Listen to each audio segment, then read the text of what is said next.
పల్నాడు జిల్లా మాచవరం మండల పరిధిలో పిన్నెల్లి గ్రామంలో జరిగిన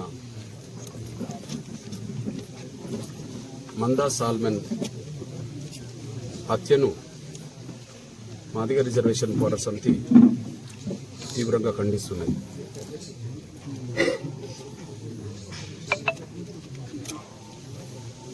అదే సమయంలో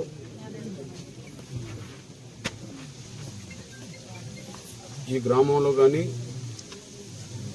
ప్రధానంగా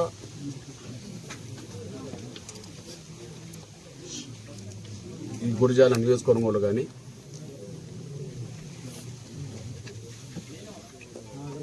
ఇట్లాంటి హత్యలు ఎక్కడ జరగద్దని మేము కోరుకుంటున్నాం. నేను ఇది రెండు దళిత కులాల మధ్యలో జరిగిన ఘర్షణగా చూడట్లేదు. రెండు దళిత కులాల మధ్యలో జరిగిన ఘర్షణలో ఇది ఒక హత్యగా చూడట్లేదు. ఇది రాజకీయ విభేదాలు ఘర్షణ రూపం దాల్చడం వల్ల ఆ ఘర్షణ తీవ్ర రూపమై జరిగిన దాడి వల్ల జరిగిన ఘటన. ఇది నేను కులాల మధ్యలో జరిగిన ఘర్షణగా నేను చూడట్లేదు. రాజకీయ విభేదాలు పెరగడం వల్ల ఆ విభేదాలు కక్ష రూపంగా దాల్చడం వల్ల జరిగిన దాడిలో మందా సాల్మన్ చనిపోయారు. 2 దశాబ్దాల్లో ఇది మొదటి హత్య. 2 దశాబ్దాలు మొదటి. కానీ ఈ గ్రామంలో, పిన్నెల్లి గ్రామంలో రాజకీయ విభేదాలు కొత్తేం కాదు. 2 పార్టీల మధ్యలో ఘర్షణలు కొత్తేం కాదు. దాడులు, ప్రతి దాడులు కూడా కొత్తేం కాదు. అంతేకాదు, పోయిన ఎన్నికల సమయంలో 2 రాజకీయ పార్టీల ప్రధాన నాయకుల వద్ద బాంబులు దొరికిన విషయం కూడా కొత్తేం కాదు. రాజకీయ విభేదాలు కక్షలుగా మారితే దాడులు ప్రతి దాడులకు వచ్చింది. ఎన్నికల సమయంలో బాంబుల సంస్కృతికి వచ్చింది. ఇవాళ దాడి తీవ్రమై ఒక హత్యకు దారితీసింది. ఉండవచ్చు, ఒకరు నమ్ముకున్న పార్టీకి వాళ్ళు ఓటు పరంగా అండగా ఉండవచ్చు, నమ్ముకున్న పార్టీ వాళ్ళ కోసం ప్రచారం చేయవచ్చు. కానీ రాజకీయ విభేదాలు ఎక్కడ కూడా ఘర్షణ రూపం దాల్చొద్దని నేను కోరుతున్నా. రాజకీయ విభేదాలు, దాడులు ప్రతి దాడులకు దారి తీసుకునే విధంగా ఉండొద్దని కోరుతున్నా. ఎంఆర్పీస్ అదే భావిస్తున్నది. ఎవరు నమ్ముకున్న పార్టీకి వాళ్ళు ఓట్లు వేసుకోవడం, వాళ్ళు ప్రచారం చేసుకోవడం అనేది ప్రజాస్వామ్యబద్ధమైన ప్రక్రియ. కానీ రాజకీయ పార్టీలను నమ్ముకునే విషయంలో ఘర్షణ పడుతున్నది మాత్రం కింది వర్గాలు. దాడులు ప్రతి దాడులు చేసుకుంటున్నది కింది వర్గాలు. ఆ దాడుల తీవ్రత పెరిగి ఇట్లాంటి హత్యలు జరుగుతున్నాయి 2 వర్గాలు, కింది వర్గాల మధ్యలో. వీటిని అరికట్టాల్సిన బాధ్యత ముందు పోలీస్ యంత్రాంగం మీద ఉన్నది. పోలీస్ యంత్రాంగం అధికారంలో ఉన్న వాళ్ళ మాటలు వినకుండా, ఎవరైనా సరే ఎల్లకాలం ఒకరి అధికారంలో ఎక్కడ ఉండరు. అధికారం అనేది మార్పులు జరుగుతూనే ఉంటాయి. ఎవరు అధికారంలో ఉన్నా, భవిష్యత్తులో ఎవరు అధికారంలోకి వచ్చినా, కేవలం రాజకీయ నేతలు మాత్రమే శాసిస్తే వాళ్ళకు అనుకూలంగా నిర్ణయాలు తీసుకోవద్దు. ప్రజల రక్షణ విషయంలో, శాంతి భద్రతలు కాపాడే విషయంలో నిజాయితీగా చట్ట పరిధిలో పనిచేసే ఆలోచనతో పోలీస్ యంత్రాంగం ఉన్నప్పుడు ఎంతటి రాజకీయ విభేదాలు, ఘర్షణ రూపం దాల్చిన గ్రామాలైనా శాంతి నెలకొనడానికి అవకాశం ఉంటుంది. అట్లా కాకుండా ఏ పార్టీ అధికారంకి వస్తే ఏ నియోజకవర్గంలో ఎవరు అధికారంలో ఉంటే వాళ్ళు చెప్పిందే విధంగా భావించుకున్న ప్రతి చోట ఘర్షణలు పెరుగుతున్నాయి. పోలీస్ యంత్రాంగం స్వతంత్ర భూమిక పోషించిన కాడ, శాంతి భద్రతలు కాపాడే కాడ, స్వతంత్రంగా నిర్ణయాలు తీసుకున్న కాడ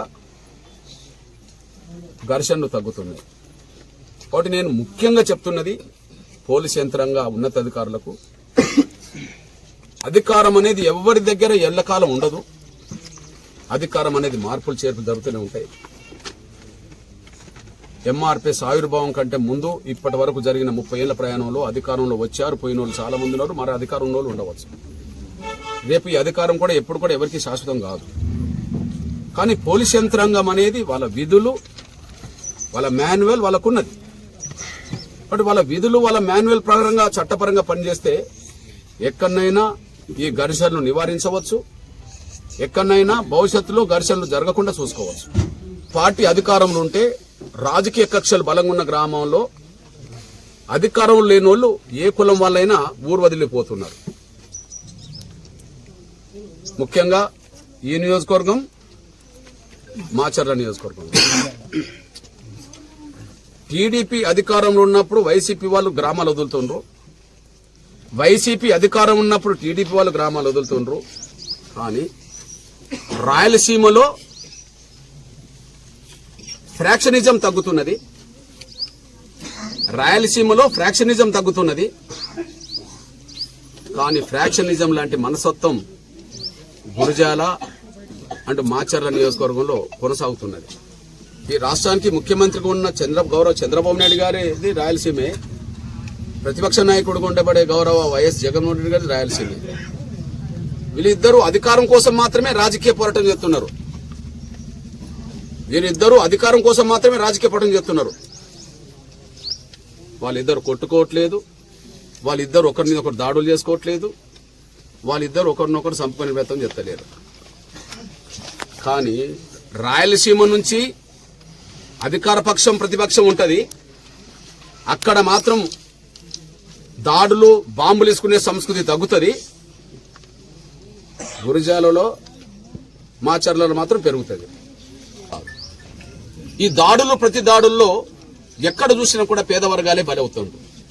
మన పేద వర్గాల చేతిలోనే పేద వర్గాలు బలవుతుంది. రాజకీయ విభేదాలు ఘర్షణ రూపం దాల్చిన ప్రతి చోట పేద వర్గాలు బలవుతుండ్రు, పేద వర్గాల చేతిలోనే పేద వర్గాలు బలవుతుండ్రు.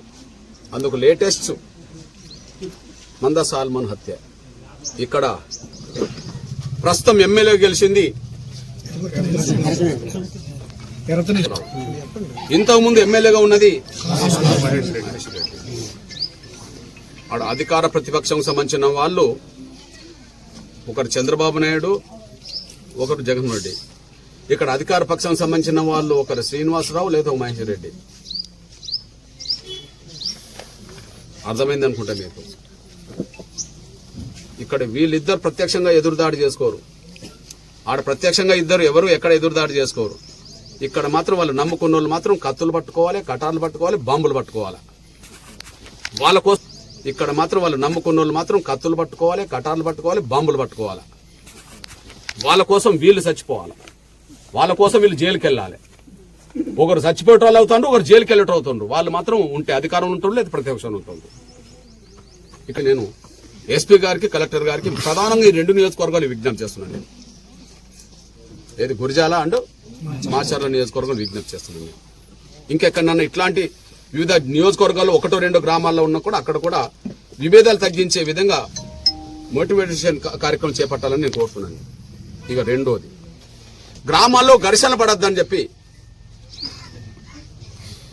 వీలైతే ఇద్దరు పెద్ద మనసు చేసుకొని ఒక వేదిక మీద నుంచి ప్రకటన చేయాలి.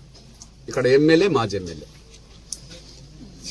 మేము గెలిచినా ఓడినా మేమే కదా. ఇవాళ గెలిచినైనా మొన్న ఓడినైనా, ఓకే, మొన్న గెలిచినైనా ఇవాళ ఓడినైనా. కాబట్టి మేము గెలిచేది ఓడేది మేమే కదా. మా కోసం మీరెందుకు ఘర్షణ పడతారు? ఓటేసేటప్పుడు మాకు ఓటేయండి, అభిమానం ఉంటే మా కోసం ప్రచారం చేయండి. అంతేగాని మా కోసం మీరు ఘర్షణ పడద్దు, మా కోసం మీరు కక్షలు పెట్టుకోవద్దు, మా కోసం మీరు కత్తులు రాడ్లు పట్టద్దు. మా కోసం మీరు బాంబులు సమకూర్చుకోవద్దు అనే విషయంలో నిజంగా పేద ప్రజల మీద, పేద ప్రజల బతుకుల మీద వీళ్ళకు గౌరవం, అభిమానం ఉంటే ఒకే వేదిక మీద నుంచి వీళ్ళు స్టేట్మెంట్ ఇస్తే పోయేదేంది? ఒకరు గెలుస్తారు, ఒకరు ఓడతారు కదా. ఇక్కడ ఒకరు గెలుస్తారు, ఒకరు ఓడతారు కదా. ఈ రెండు పార్టీల అధినేతల నుంచే కూడా ఈ ఘర్షణలు పెరుగుతున్నాయి కదా. కాబట్టి ఒక వేదిక నుంచి ఒక స్టేట్మెంట్ ఇస్తే పోయేదేంది? ఇప్పుడు గ్రామ అభివృద్ధి కోసం, నియోజకవర్గ అభివృద్ధి కోసం కలిసి పనిచేస్తారు కదా. గౌరవ ముఖ్యమంత్రి నారా చంద్రబాబు నాయుడు గారికి విజ్ఞప్తి చేస్తున్నా, గౌరవ ప్రతిపక్ష నాయకుడు వైఎస్ జగన్మోహన్ రెడ్డి గారికి కూడా విజ్ఞప్తి చేస్తున్నా. ఈ ఇద్దరు ఒక వేదిక మీదకి వచ్చి చేసిన సంతోషం, ఒక వేదిక మీదకి వెంటనే రాలేని పరిస్థితిలో ఉన్నా బహిరంగంగా అప్పీల్ చేయండి ప్రజలకు. ఎవరు నమ్ముకున్న పార్టీలో వాళ్ళు కొనసాగండి. ఏ పార్టీ మీద అభిమానం ఉంటే ఆ పార్టీకి ప్రచారం చేసుకోండి. ఏ పార్టీ మీద అభిమానం ఉంటే వాళ్లకు ఓటేయండి. కానీ ఎన్నికలు కౌంటింగ్ జరిగిన వెంటనే ఆ రాజకీయ కనీస విభేదాలు కూడా మర్చిపోండి. గెలిచినా ఓడినా గ్రామాల అభివృద్ధి కోసం అందరూ కలిసి పనిచేయండి అని చెప్పి, గెలిచినా ఓడినా గ్రామాల అభివృద్ధి కోసం సమిష్టిగా కలిసి పనిచేయండి అని చెప్పి, రాజకీయ కక్షలు, రాజకీయ విభేదాలు రాజకీయ కక్షలుగా మారకుండా చూసుకోండి. రాజకీయ కక్షలు ఒకరినొకరు దాడులు చేసుకునే సంస్కృతి రాకుండా చూసుకోండి. ఒకరినొకరు చంపుకునే పరిస్థితి రాకుండా చూసుకోండి అని చెప్పి ఇద్దరు అధికారంలో ఉండబడే చంద్రబాబు నాయుడు గారు ప్రకటన చేయాలి, ప్రతిపక్షంలో ఉండబడే జగన్మోహన్ రెడ్డి గారు కూడా ప్రకటన చేయాలి. ఇక్కడ ఎమ్మెల్యేలు గనక అఖిలపక్షం నిర్వహించుకొని ఈ శాంతి సందేశాన్ని గ్రామాలకు పంపగలిగితే, నిజంగా అధికారం ఉండబడే గౌరవ చంద్రబాబు నాయుడు గారు, ప్రతిపక్షంలో ఉండబడే గౌరవ జగన్మోహన్ రెడ్డి గారు గనక ఈ బహిరంగ స్టేట్మెంట్ ఇవ్వగలిగితే, పోలీస్ యంత్రాంగం స్వతంత్ర భూమిక పోషించి శాంతి భద్రతలు కాపాడగలిగితే, నాకు తెలిసి మందా సాల్మన్ లాంటి హత్యలు మరొకటి జరగకుండా ఉండడానికి దారితీస్తుంది. ఘర్షణలు తీవ్రం కాకుండా దారితీస్తుంది. కేవలం ప్రచారం, ఓటింగ్ వరకు మాత్రమే రాజకీయంగా చూసుకోవడానికి దారితీస్తుంది. ఆ తర్వాత ఘర్షణ రూపం దారడానికి దారితీయదు. నేను నిజంగా తమ్ముడు సాల్మన్ సోదరుతో, అన్నోజీరావుతో ఇప్పుడు మాట్లాడాను. ఆయన ముందే స్టేట్మెంట్ ఇచ్చిండట. భార్య, ఇద్దరు ఆడబిడ్డలు, ఇద్దరు కొడుకులు, 5గురితో మాట్లాడాను. మీరు ఏం కోరుకుంటుండ్రని కూడా నేను అడిగా. ఓకే, నాన్న హత్య గురి అయ్యాడు కదా, మీరు భవిష్యత్తులో ఏం కోరుకుంటున్నారు? రేపు ఈ పార్టీ పోయి ఇంకో పార్టీ వచ్చిందనుకోండి, భవిష్యత్తులో మీరు ఏ నిర్ణయం తీసుకుంటారంటే, వాళ్ళు ఆత్మసాక్షిగా ఒకరినొకరు అందరు కలిసి మాట్లాడింది ఏంటంటే, రాజకీయ కక్షల వల్ల మా తండ్రిని మేము కోల్పోయాం, మా తండ్రి చంపబడ్డాడు, కానీ భవిష్యత్తులో మా ఊర్లో చుట్టుపక్కల ఎక్కడైనా సరే ఈ రాజకీయ కక్షల వల్ల మరొక్కరిని కోల్పోవద్దు, మరొక హత్య జరగద్దు, ఈ గ్రామం నుంచి మొదలుకుంటే ఎక్కడ కూడా జరగద్దు. మా తండ్రిని కోల్పోయిన బాధ మాకెంతున్నదో, రేపు ఇంకోటి తండ్రిని కోల్పోయినా కూడా అదే బాధ కుటుంబంలో ఉంటుంది. కనుక మేము ఎట్టి పరిస్థితుల్లో ప్రతీకారాన్ని కాదు, శాంతిని మాత్రమే కోరుకుంటున్నాం. ఈ పిన్నెల్లి గ్రామంలో మరో హత్య, మా నాన్నలాగా మరో హత్య గురిగా వద్దని చెప్పి మాత్రమే, ఇప్పుడే కాదు భవిష్యత్తులో కూడా మేము దానికి కట్టుబడి ఉంటామని చెప్పి ఒక పెద్ద మనసుతో వాళ్ళు మాట్లాడారు. చిన్న పిల్లలైనా పెద్ద మనసు చేసుకొని చాలా గొప్పగా మాట్లాడారు. నేను వాళ్ళని మనస్ఫూర్తిగా అభినందిస్తున్నాను. కేవలం వాళ్ళ బాధల్లో భాగస్వామ్యం కావడానికి మాత్రమే వచ్చాను, వాళ్ళ బాధల్లో భాగస్వామ్యం కావడానికి మాత్రమే వచ్చేసాను. కానీ వాళ్ళతో మాట్లాడిన తర్వాత వాళ్ళలో పెద్ద మనసు కూడా చూశాను. నేను వాళ్ళతో మాట్లాడిన తర్వాత వాళ్ళలో పెద్ద మనసు చూశాను. మా నాన్న హత్యే చివరి హత్య కావాలి ఈ గ్రామంలో. అది చాలా గొప్ప మాట. ఎవరైనా ఒక కుటుంబంలో ఒక మనిషి హత్య గురైన తర్వాత వాళ్ళ మనసులో ఎంత ఉన్నా కూడా వాళ్ళు ఖచ్చితంగా మా నాన్నను ఇట్లా చేసిన వాళ్ళను మేము వదిలిపెట్టామని మాట్లాడిన మాటలే ఎక్కువ ఉంటాయి.